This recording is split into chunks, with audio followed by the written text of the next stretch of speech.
Customers don't necessarily want a we win, you win. They want to win more than you.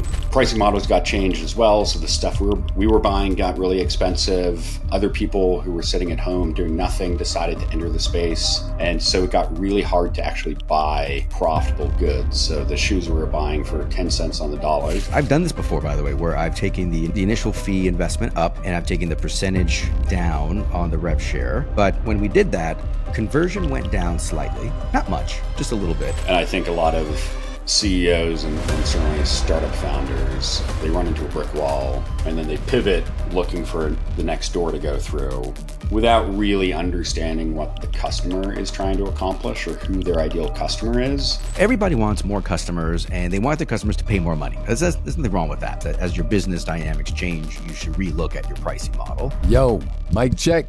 What's up, everybody? You're listening to the Street Pricing Podcast, the only show where proven SaaS leaders share their mindset and mistakes in pricing so we can all stop guessing and start growing. Enjoy, subscribe, and tell a friend. Now, let's break it down with your host and sought-after slayer of bad pricing, Marcos Rivera. What's up and welcome to the Street Pricing Podcast. I'm Marcos Rivera, the CEO of Pricing.io. And today's guest I'm excited about because he's seen things from multiple angles, multiple sides of the table as an investor, an operator, a consultant. Today, we have Evan Munsing. He is from Corbel Capital Partners. Evan, welcome to the show. Thanks for inviting me here, Mark. It's great to be here and good to reconnect with you. Excited to talk about pricing. Exactly. Reconnecting indeed. We met back in our Vista days, and there's a lot to learn in that environment. Vista is very fast moving and a lot of different roles there. And I'm happy we had a chance to really connect and cross paths there. And here we are, fast forward years later, doing what we do. And I can't wait to jam with you because I think a lot of folks out there, SaaS leaders, founders, operators can learn from you. So real quick for the audience, just give us a really quick background on you and talk about what you do.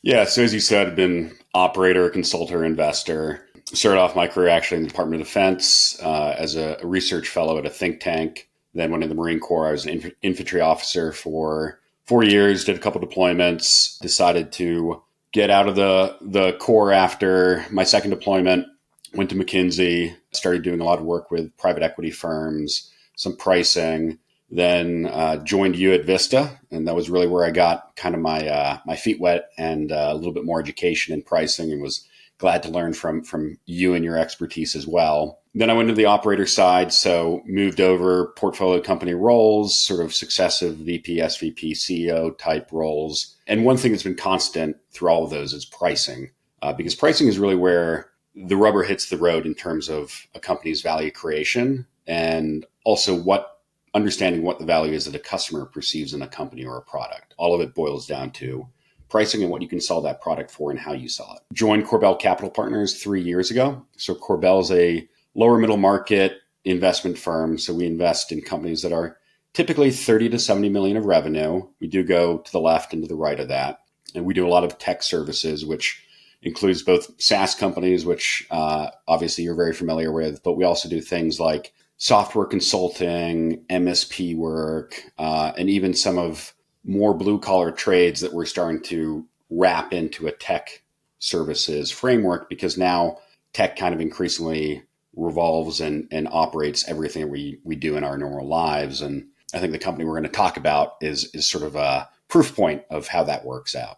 Love it, love it, love it. Love it for a lot of reasons. One is it's interesting because you're one of the few people I could sit down and talk to who've done pricing, overseen pricing, and then seen it also at the board level, people presenting on what they're doing about their packaging, growth, pricing, et cetera. So having that multi-angle view, again, going back to it, is one of the reasons why I'm so excited because I think very few people have it.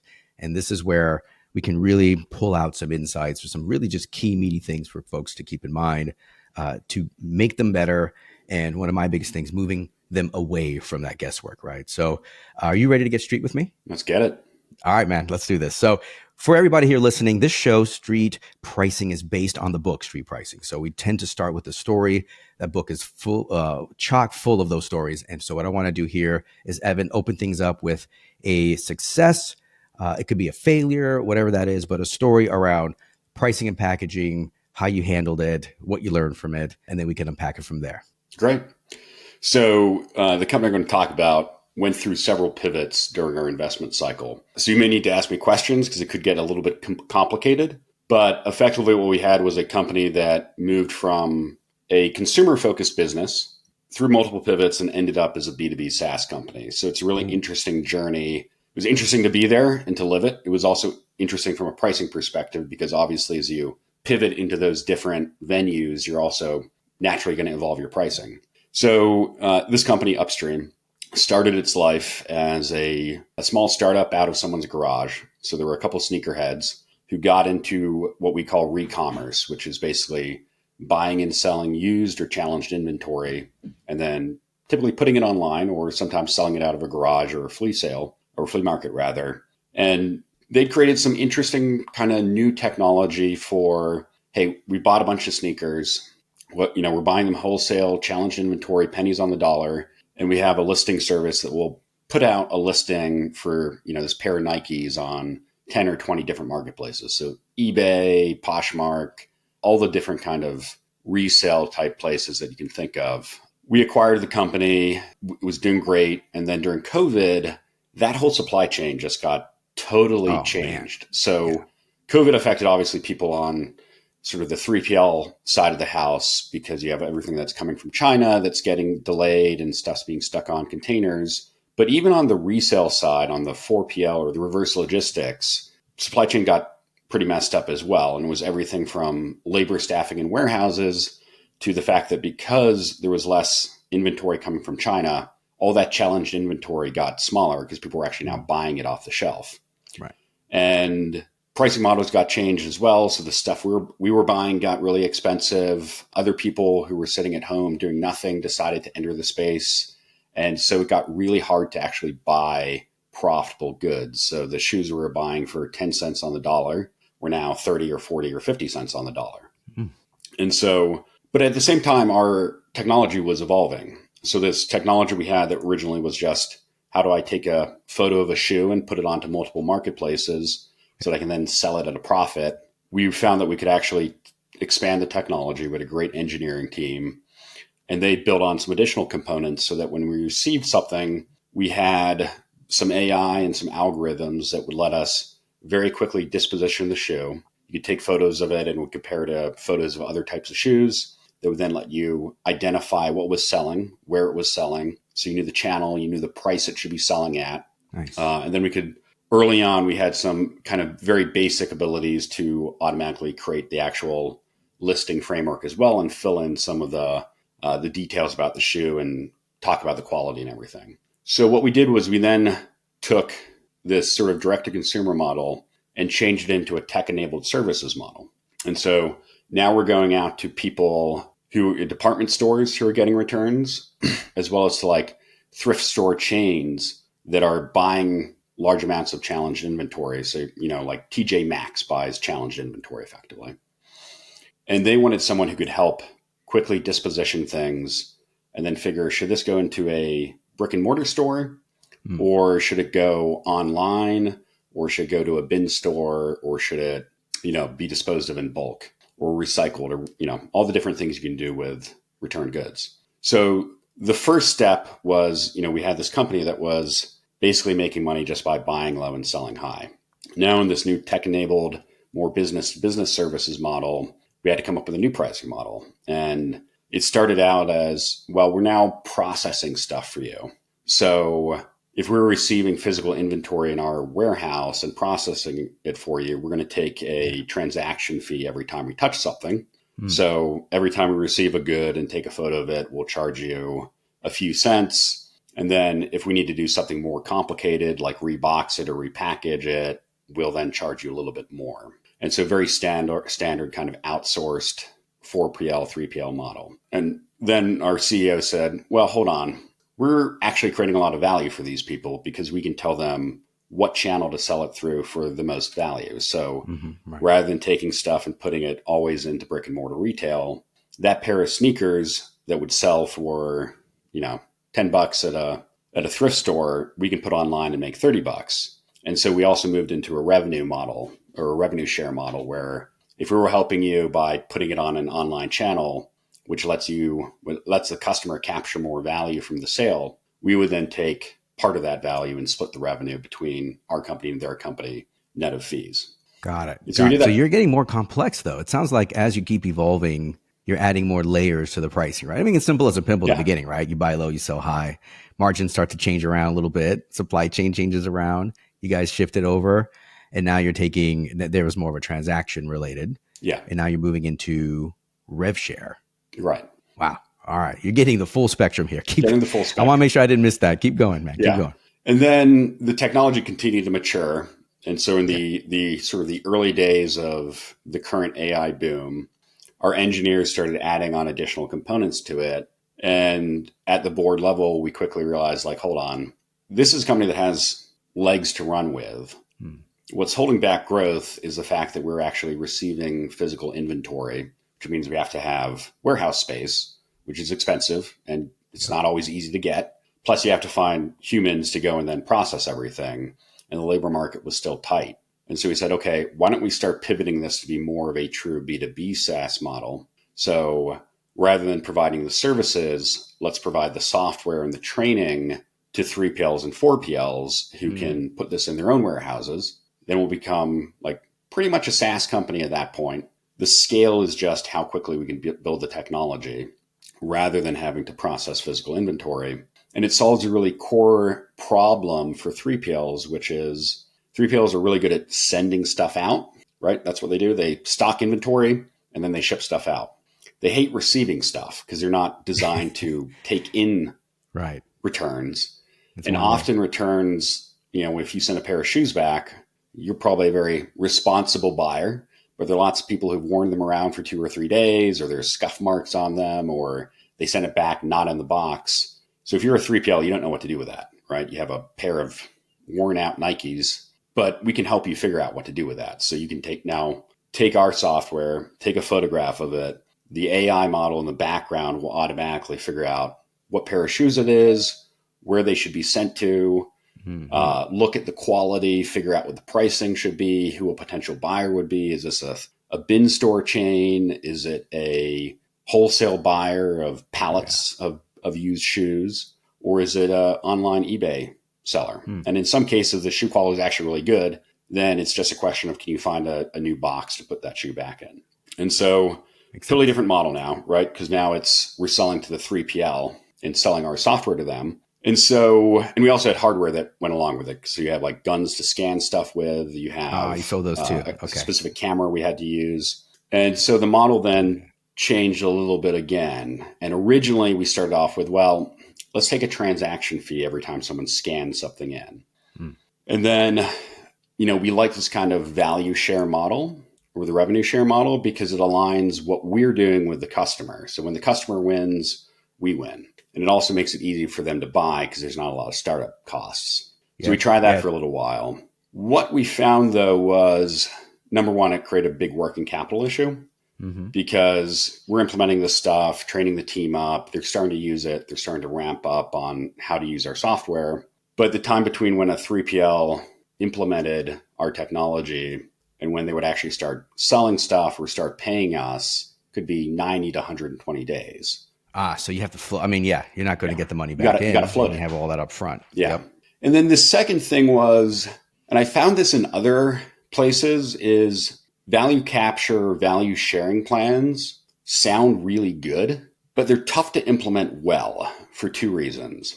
One is sometimes customers need to monetarily buy into something in order to really want to do it. And I'm sure you've seen the this game. where if you Skin give stuff away for free, people don't really value it. They're conditioned to think that it's free. It doesn't have much value. So it changes their behavior. And that's one of the reasons why folks, when they think about charging for like an onboarding fee or implementation fee or something like that, they realize that if we give all that away, we're going to lower friction. Yeah. Well, but it's actually going to work too well in the sense that they're not even going to care. And your implementation cycles may go longer, or they may not fully adopt the solution. So spot on with that. The other thing I found is that, and this is true in SaaS, it's true in consulting firms, when you do a value share model, so anything that kind of splits either revenue or profitability with your client, there's no way to do it so that everybody always agrees on what the actual value capture was. So you always end up at some point in disagreements with the client. And typically you end up having to give some of that value back to the client. Even if you think you're right, someone on their finance team or their management team is going to say, we had extra costs putting this in or whatever. So then we ended up going through another pivot, which was exactly what you described. We said, well, we need the working capital and we need to make sure the customer is like committed to this, because we don't want to give it for free to people who are going to be like, cool technology, but don't really, I'm not going to put in the effort to train my people and enforce that they use it. So we started charging an implementation fee for every new implementation. It was basically, you have to buy the software upfront for some period of time and the hardware, and then pay us effectively a consulting fee to come in and train your team. And then we dialed up the transactional fees a little bit and took our revenue share down so that we had a little bit more of a guarantee that when they're using the technology, we're going to be making money. And by taking our revenue share down, it reduces some of the tendency of the client to fight you on what their perceived value of the product is. That's a really big point here. So I've done this before, by the way, where I've taken the initial fee investment up and I've taken the percentage down on the rev share. Yeah. It reduces some of the sensation. You'll get this weird, sometimes I'll say, hey, I feel like I'm being taxed on my success and the attribution fights and all that stuff. But when we did that, conversion went down slightly, not much, just a little bit, because some people just didn't want to pay the fee. However, their overall lifetime value of their customers went up. So what happened with you when you guys did it? It's a great question. I don't really know the answer because shortly after that, we sold the business. Okay. So I'm still tied to them and they're still doing well, but it's still early days in terms of actually seeing where that plays out to. Something I've always struggled with and would love your thoughts on is there's this weird balance you have to play with, particularly I think with SaaS, where it's the question of how do you drive growth with pricing versus the stickiness of the customer committing to a higher level of pricing. Because when people pay more, that typically means they value it more. Yeah. And they've also kind of, from a human perspective, they've made a commitment to your product if they're paying a high fee for it. But obviously conversion goes down, growth goes down a little bit. And so I think that's really like where the art of pricing comes in and why people like you are so important to help figure that out, because you have so much more pattern recognition. It's a very nuanced trade-off that you're making there, right? So everybody wants more customers and they want their customers to pay more money. There's nothing wrong with that. But what you'll find is as you went through your different pricing model journeys, right? You went through like 4 or 5 different iterations of pricing. One thing I like about that, number one, is you realize that as your business dynamics change, you should relook at your pricing model. A lot of SaaS operators out there change their business. And some of them right now, as we're talking, are changing their business to, adopt AI or pivot to serve AI in this day and age. And they're not revisiting their pricing model. They're sticking with the old, maybe they were charging by the seat or by the channel or by the whatever, and they're just leaving it alone. I think that's a very dangerous thing in this world. You even saw yourself as your cost structure was changing. You needed to make a move and a pivot. Software traditionally never had to worry too much about costs because as you were shifting to the B2B SaaS, I'm sure your economics got better too, right? I mean, the software, you build it once, sell it multiple times, right?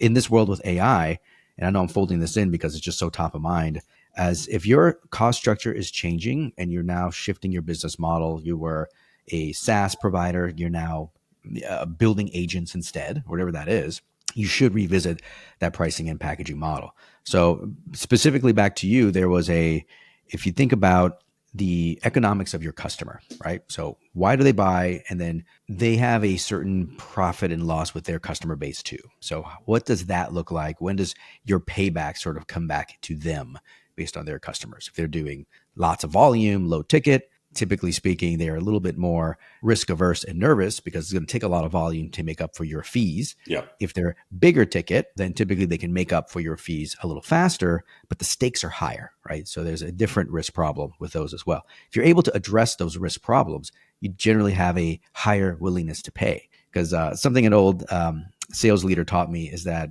customers are buying confidence. They're not necessarily buying your product. And I always got that kind of confused me when I was younger. I was like, what do you mean buying confidence? They need to buy this thing to do the thing, right? And he's laughing at me. Now I get it years later as I'm, in the role that I'm in. It's like when it comes to solutions around software and the services you provide, there's risk. How long is it going to take? Am I going to get the results I want? Am I going to, scale? Like all those things.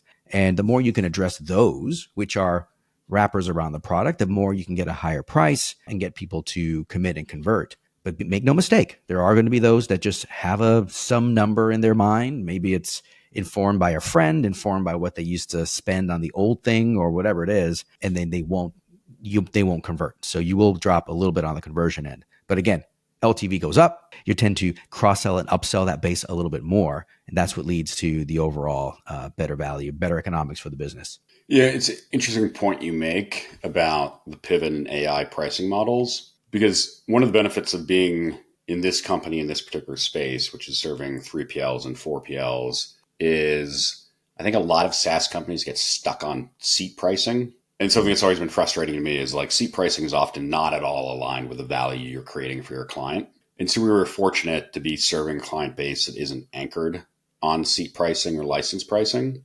But I've seen this in other companies where, you go in and you try to change pricing away from license pricing to make it more aligned with both the value you're creating for the client, but also the value the client is experiencing and how they use the product. And sometimes it's like really tough to get the buyers to move off of the license pricing or the seat pricing because they're just, number one, so used to it. But I think the other thing is, going back to your other point, like the risk of license pricing is just that you buy a product that you don't really like. Whereas other types of pricing models, you run into the risk that you don't know how much you're going to spend with this company. If it's a transactional model, if it's a value capture model or whatever. And so that kind of makes that dynamic for the customer just a little bit harder to unwind. It does. It makes it murky. Hey, team, I want to take a quick pause here to ask for a small favor. This show is about helping entrepreneurs remove the guesswork and price with confidence. And it will be a huge help if you can rate the show and share it with a friend who you think is struggling with pricing. It takes about 10 seconds of your time, but it will mean the world to me. Thanks in advance. Now back to the show. The CFO has to know, what am I going to budget for this thing? And you have to have a pretty clear answer. CFOs don't want a lot of fluff. CFOs want like the dollars and cents. Like, just tell me what this is. If it makes sense, we'll get it in the budget, because they have a balancing act to do. Yeah. They have a lot of constituents to answer to, and they're trying to like balance this equation on their side. If you keep saying, well, it kind of depends how much we use it, and we might do this, and it might go up or might go down, you're going to have a really tough time selling into this, right?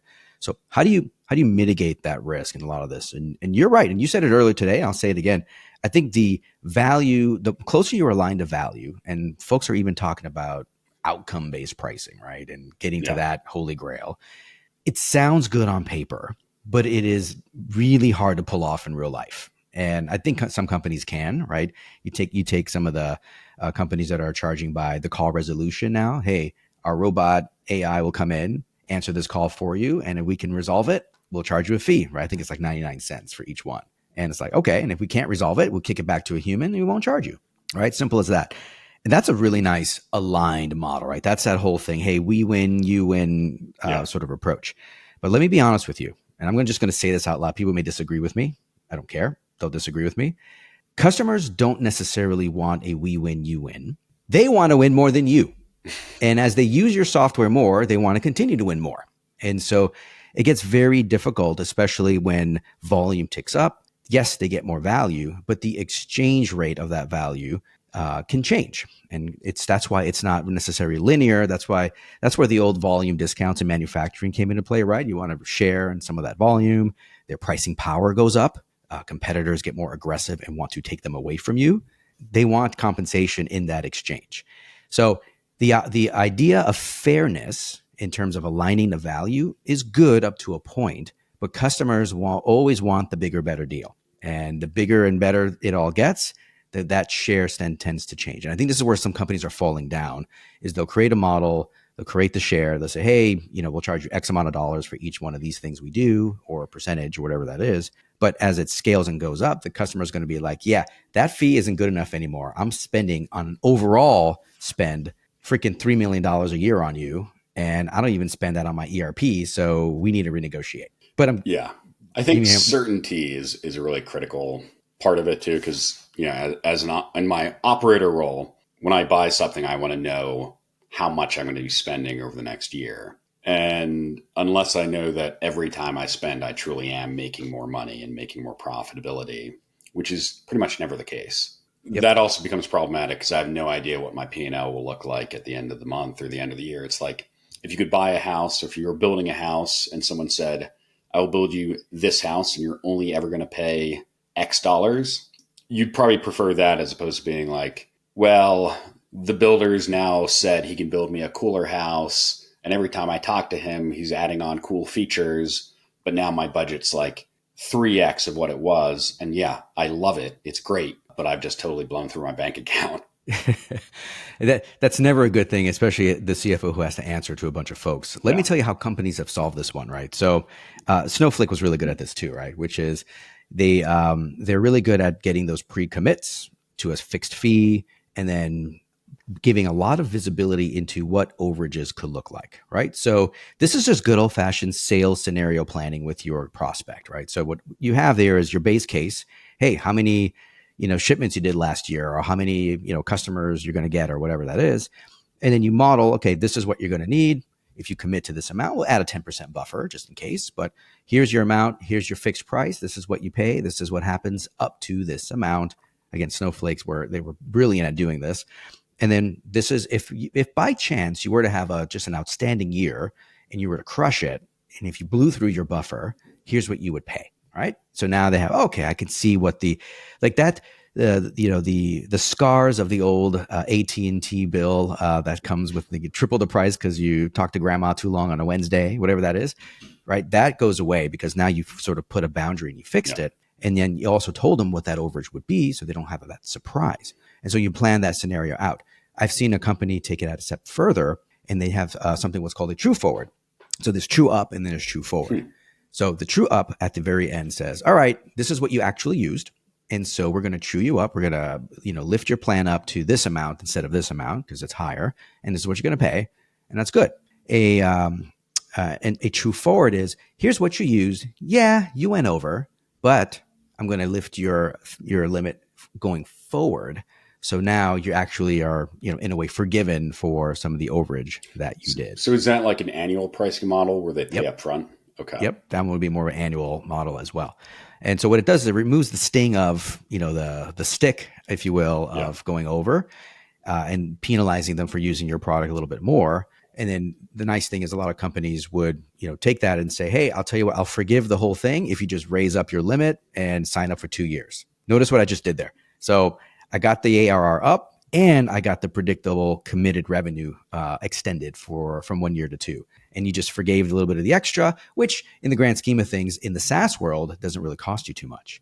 In the AI world, that processing does cost you quite a bit. And so you may have a little bit more, split it or pay it or whatever it is. But at least the way they've been figuring out, how do we give predictability in a world where you're trying to share in the growth? It's usually that pre-commit up front with a true up at the end.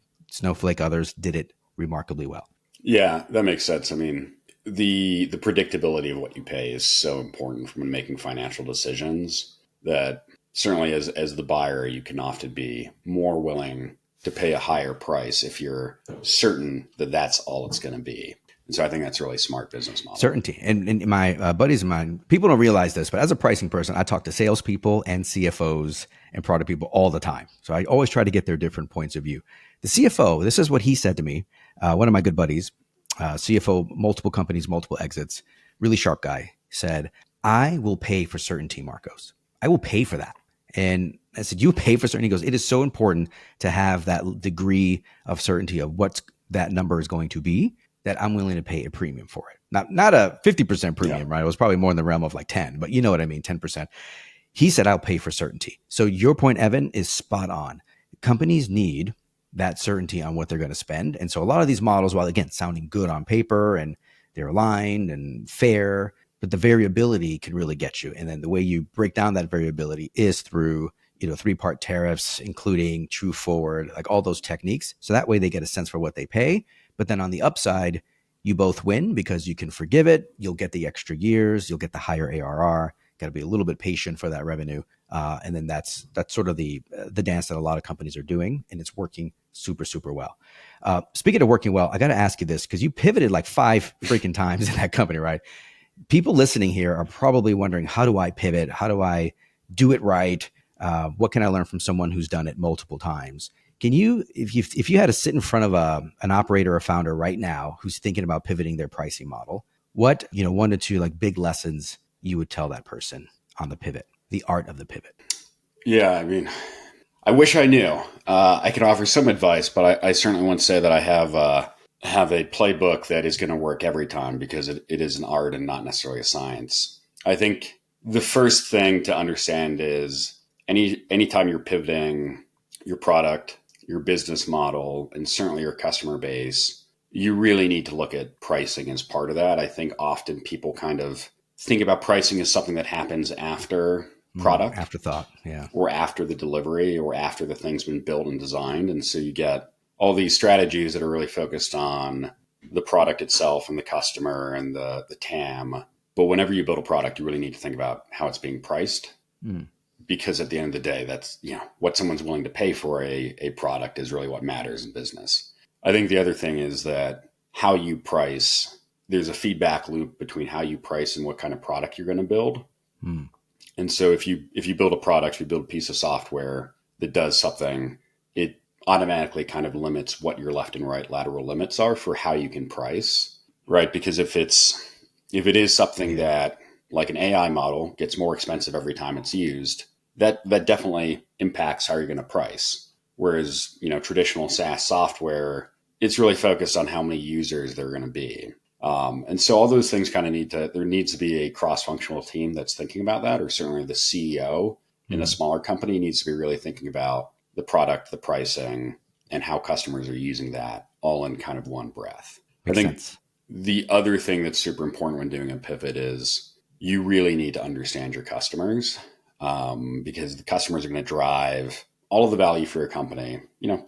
Businesses exist to serve their customer base. And I think a lot of CEOs and certainly startup founders, they run into a brick wall and then they pivot looking for the next door to go through without really understanding what the customer is trying to accomplish or who their ideal customer is. And you're just looking for someone who's trying to buy your product without actually thinking, how do I serve this customer better? Is it the problem with me? Is it with the product? Is it with the customer? And so all of that has to be wrapped up into how you pivot, why you pivot, where you pivot to. I can't agree more with that. I cannot agree more. There is, most of the time, the pivot is typically TAM and product led, where you really need that pricing. When you pivot, you're pivoting the economics too. Yeah. And so what you put in and the pricing on the other end, what customers want to pay, how they want their problem solved, what parts of their problem they're willing to pay for, which ones they're not. All of those things are factored into the pivot, but tend to come later, after the pivot is already in motion and done. I think we need to pull that stuff up as you're evaluating if you should pivot and put that into the equation. I think you're spot on with that, Evan. Yeah. I mean, something I've found through trial and error is if you really want to understand what your customers think about you, don't change your product, change your pricing. Because the moment you change your pricing and you charge them differently, there's going to be someone on the other end of the phone who's going to call you up and tell you exactly what they think about the product. No missing words. No, they'll say exactly what they feel about that. That is very true. You change your price, you'll get the real reaction, and not just what they think of you, what they value, what they don't. I think that tells all, right? For me, pricing is truth and nothing more. Give me a sense here, right? Because you're sitting on the other side now as an operating partner. You're watching these companies try to grow, try to break through, capture TAM, expand their profitability, all those things. And they're probably doing some things right, and they're probably doing some things, wrong, or areas where they can improve, right? As you're sitting on the other end, what is the tell for you guys on the board side? What's the tell that I don't think these guys have their pricing and packaging quite nailed down? They need to do more work. Like, is there something that you look for when you're listening to these companies present their plans to you? Yeah, the tell in pretty much any scenario, even beyond pricing and packaging, is a good news story that lasts too long, or data that starts not to be reported.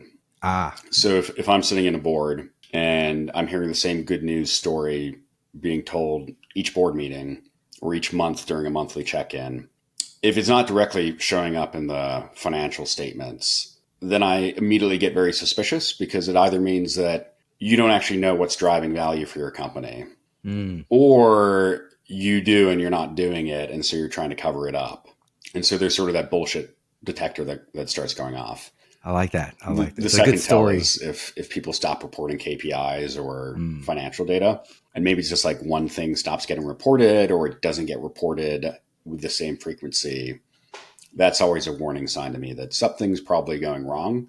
Now, it could just be as simple as like, that person went on maternity or paternity leave.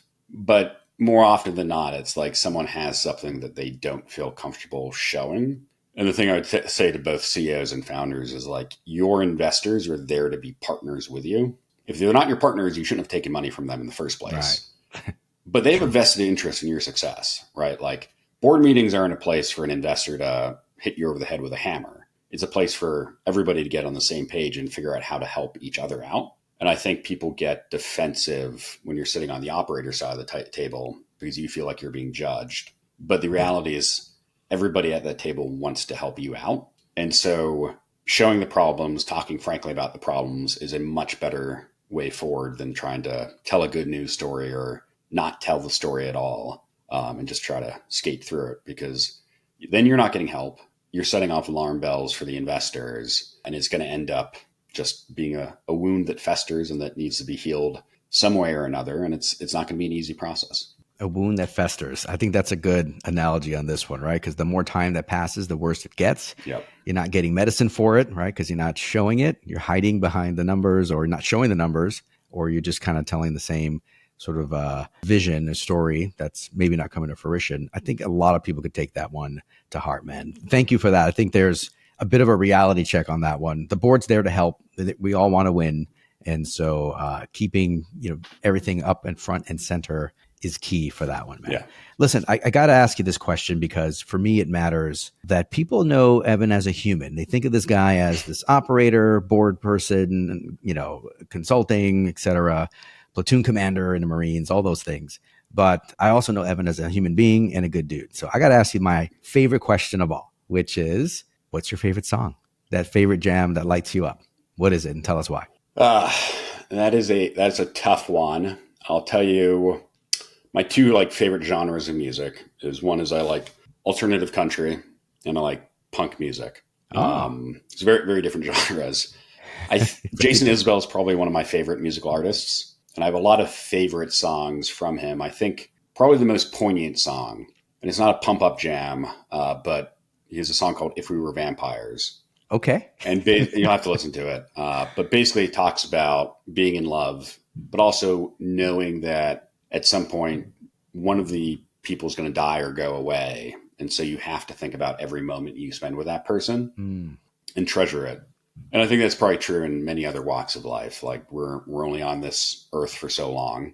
We often get distracted by the day-to-day activities or by planning or by any of the millions of distractions that we have, but you can only live in this moment. And so you need to value every moment. You need to value the relationships you're in, the people you're working with, and, center yourself on what you're doing today and why you're doing it. True that. Very deep, but hits home for a lot of us. I think also folks in the SaaS game, it's not an easy place to be running a B2B SaaS company or starting one up. And you do lose that perspective. You lose sight, right? You're worried about the next release, the next contract, the next RFP, and you forget to slow that down, connect. We only have so much time around here, right, Evan? Exactly. Thank you so much for that reminder, man. Team, that was Evan Munsing. He's from Corbel Capital.